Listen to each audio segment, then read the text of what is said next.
It was past midnight when I felt the bed move. My husband was slipping out quietly, shoes in hand, breath held. He thought I was asleep. But I watched through the crack of the door as he grabbed his coat and keys and walked into the fog. Something in my chest told me to follow. I didn't even grab my phone, just my robe and my fear. He drove down the narrow road behind our house, the one that led to the lake.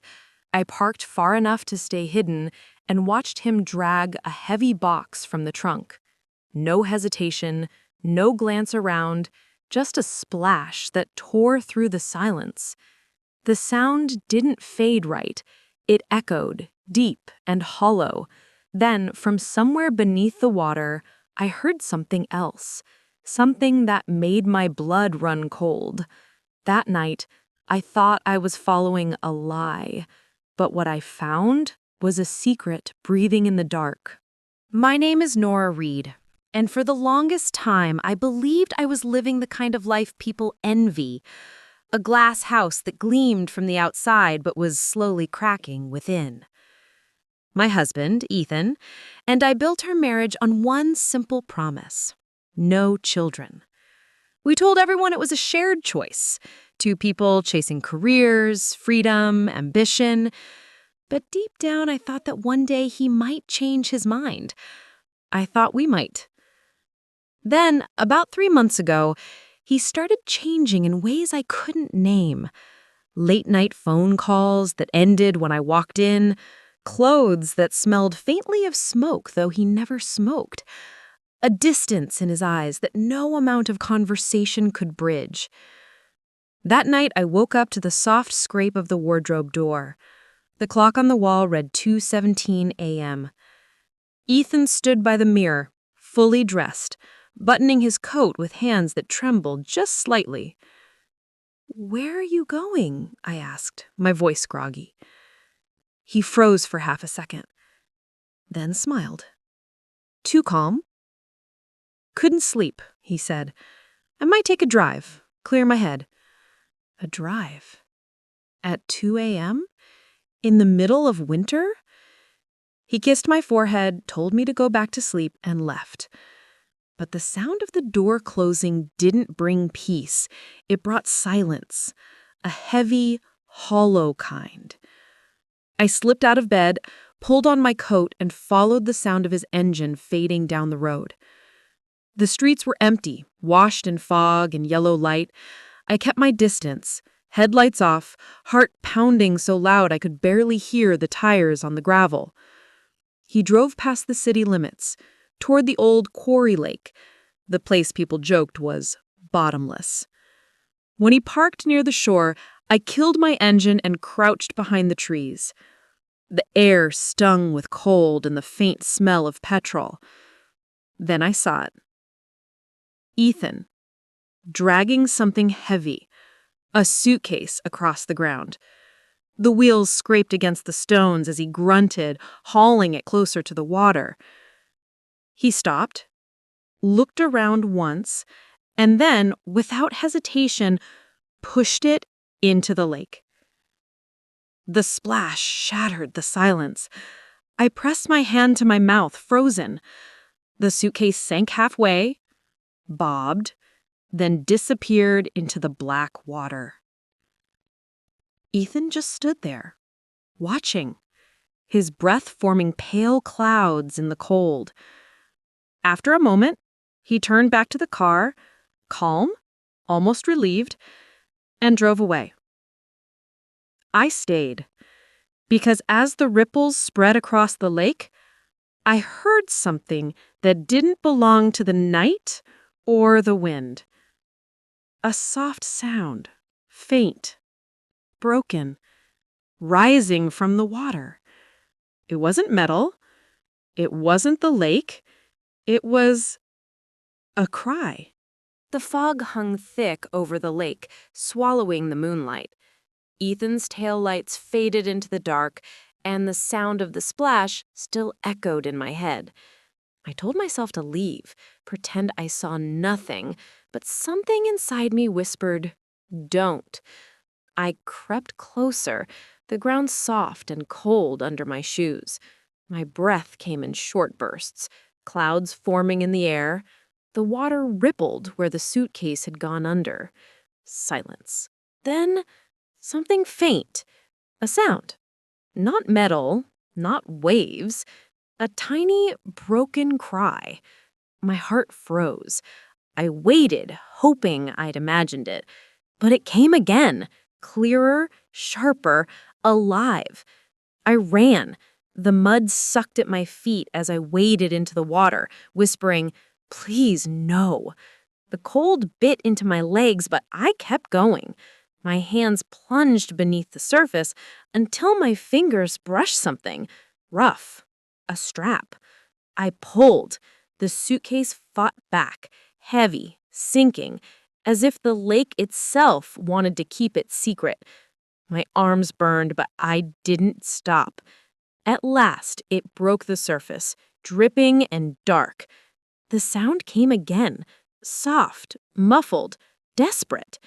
My knees hit the shore as I dragged it out, gasping for air. My fingers shook as I tore the zipper open. Inside, wrapped in soaked white cloth, was a baby. Tiny, still, barely breathing. For a heartbeat, I couldn't move.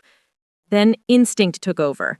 I lifted the child, pressing it to my chest.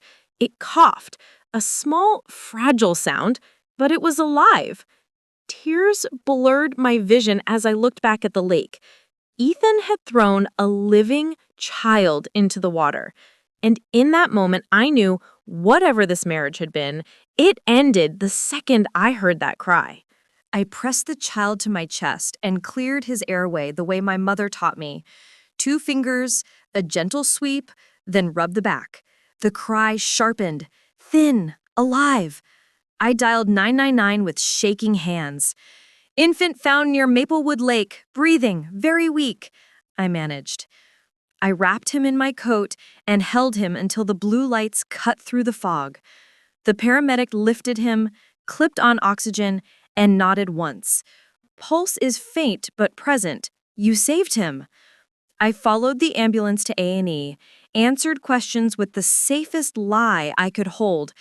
I found him by the water. A nurse squeezed my hand. "He's responding. Neonatal will take him now. Safeguarding will want to speak with you in the morning."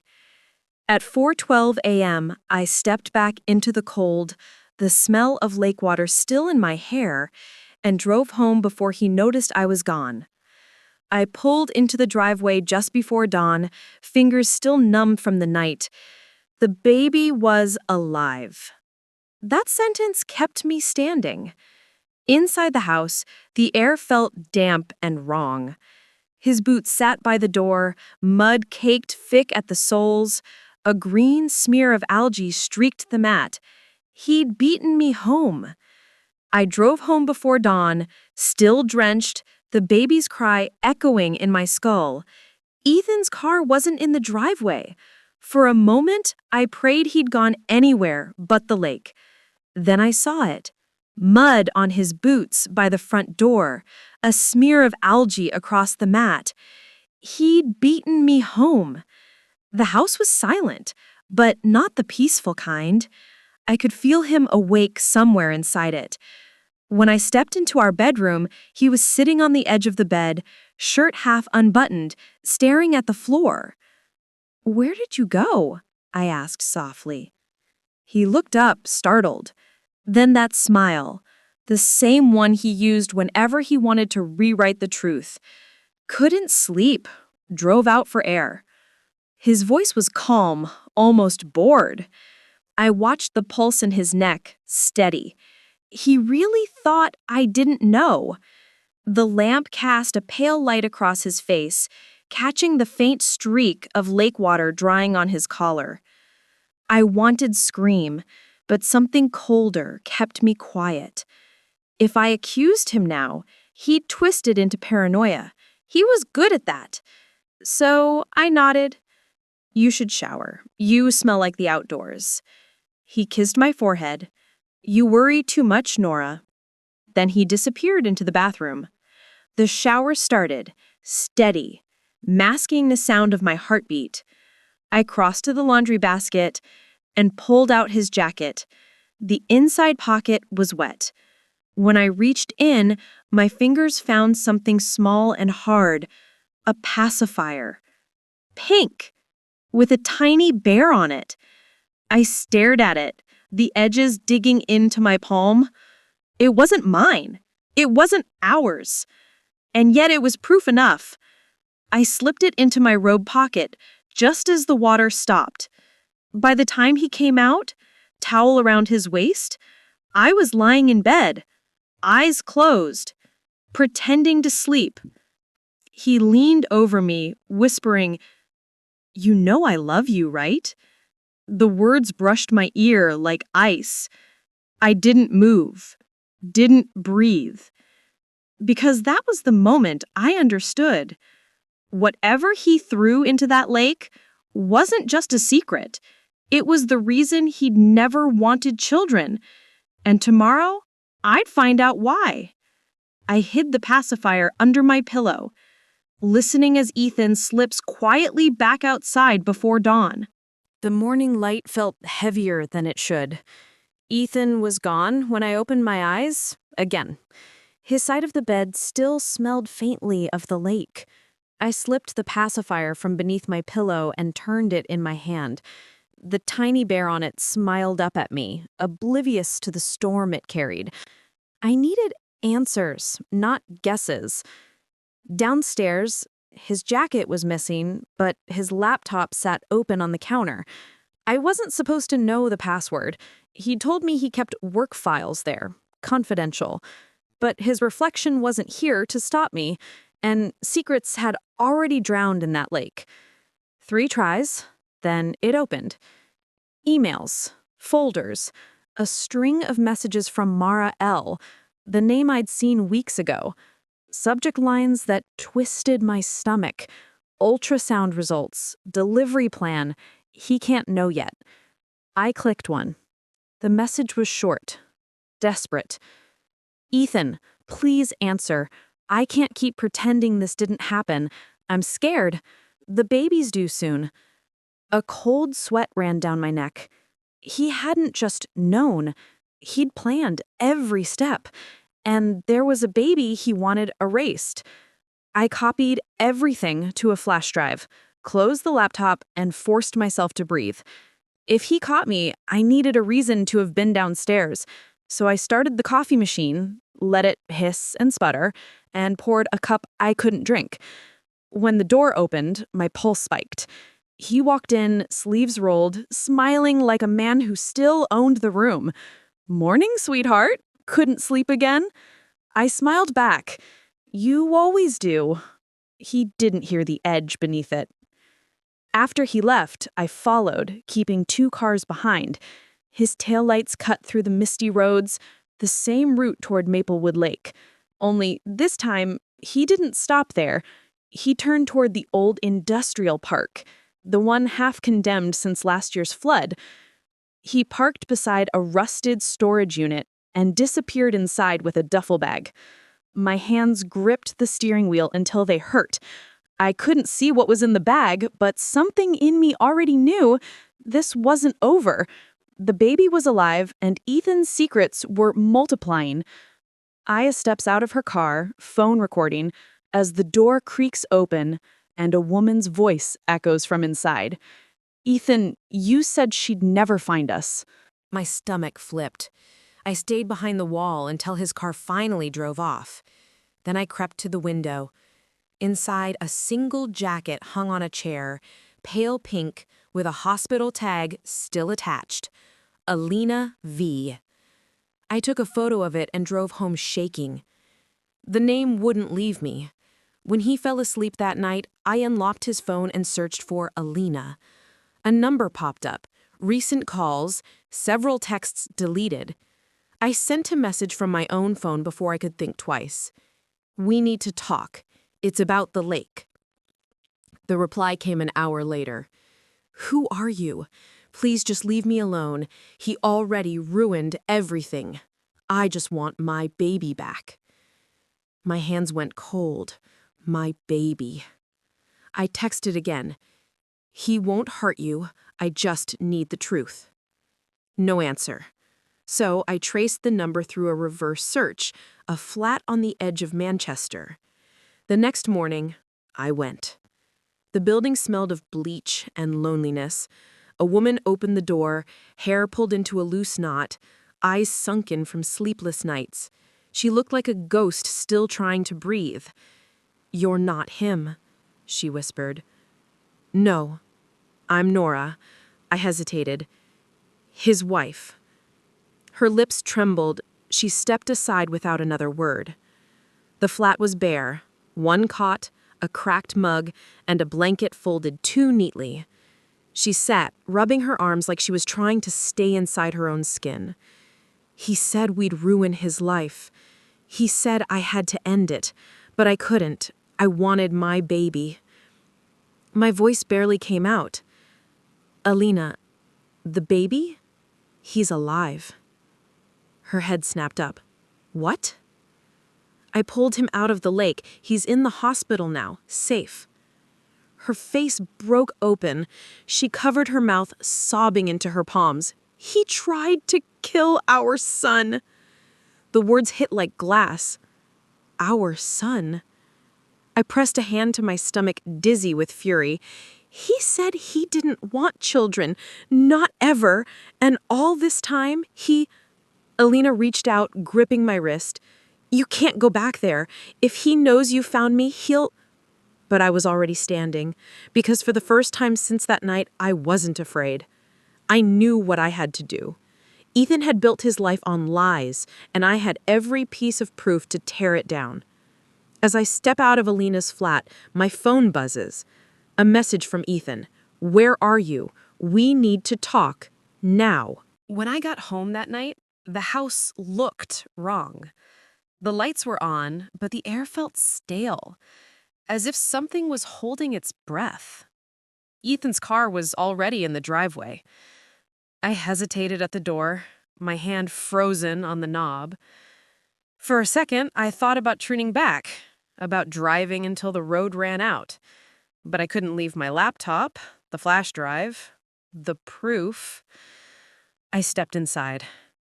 "Hey!" His voice came from the living room, calm, too calm. He was sitting on the couch, half smiling, phone in his hand, the TV muted. "You've been out late." My pulse thudded in my throat. "I needed air," I said. The same lie he'd once used on me. He tilted his head, eyes narrowed. "Air, huh? We seem to keep losing sleep over the same thing." I forced a smile. "Guess we do." He chuckled, but it didn't reach his eyes. "You didn't answer my texts." "I left my phone in the car." "Strange. It says the message was read." He leaned forward, slightly, elbows on his knees, voice dropping lower. "Who is Alina?" The room spun. My knees almost gave way. I swallowed. "What?" He stood up, slow and deliberate, closing the distance between us. "Don't lie to me, Nora. I saw the call history. Why are you talking to her?" Every instinct screamed to stay still, to breathe evenly. "She called me. She said she needed help." He stared at me for a long moment, then smiled, small and sharp. "You think you know something. You don't. You're just confused. You've always been dramatic." That word again, dramatic. The word he used whenever he wanted to turn my truth into madness. I met his gaze. "I told you everything, Ethan." He froze. Just a flicker, barely a second, but enough for me to see it. Fear. I stepped closer. "I pulled your secret out of the lake." I heard it cry, and you know what? It's still alive. His jaw clenched. and for the first time his mask slipped. "You should have stayed out of it." "Out of what? Murder?" He turned away, pacing, running a hand through his hair. "You don't understand, Nora. She was going to ruin everything. Our life, our plans." "Our life? You threw a baby into the water." He flinched, then hissed, "Lower your voice." I didn't. "You lied to me for years. You said you didn't want kids, but you just didn't want me to have them, did you?" He spun back towards me, his voice suddenly calm again. "I did what I had to do." "No, Ethan, you did what monsters do." Silence. Heavy. Thick. Poisonous. He exhaled slowly and smiled again, a stranger's smile. "If you tell anyone, they'll never believe you. You have no proof." My heart pounded. "You're wrong." I walked past him, toward the stairs, clutching my bag so tightly my knuckles turned white. He watched me go, his voice quiet but cold. "Be careful, Nora. Curiosity kills more than cats." I paused halfway up the steps and looked back. So does guilt. His eyes followed me, but he didn't move. I made it to the bedroom, shut the door, and locked it. For a moment, I just stood there, in the dark, shaking. Then I took out the flash drive and the pacifier, placed them on the nightstand, and whispered, "You said I had no proof. Watch me." As I slid the flash drive into my laptop, a notification popped up. An unknown number. "We know what you saw at the lake. Stop digging." I stared at the message until the letters blurred. "We know what you saw at the lake." Not he, we. My hand shook as I dialed the hospital. The nurse confirmed what I already feared. The baby had been moved overnight, transferred to a different ward for safety. Except no one knew who authorized it. Someone else was helping him. For hours, I paced the bedroom, every creak of the house sounding like footsteps.